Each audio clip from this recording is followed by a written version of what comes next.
It's a very, very sad situation of what is happening at the Lagos State House of Assembly.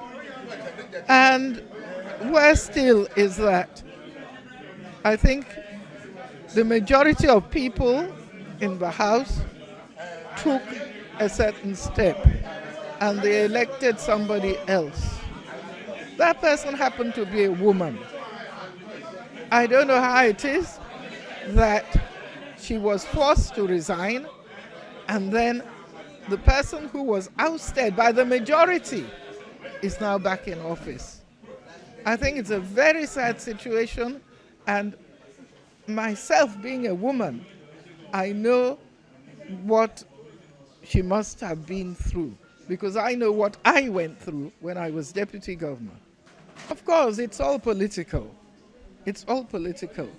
And there's no doubt that it's politics behind it all, and it's the politics of 2027 that I see that's behind it.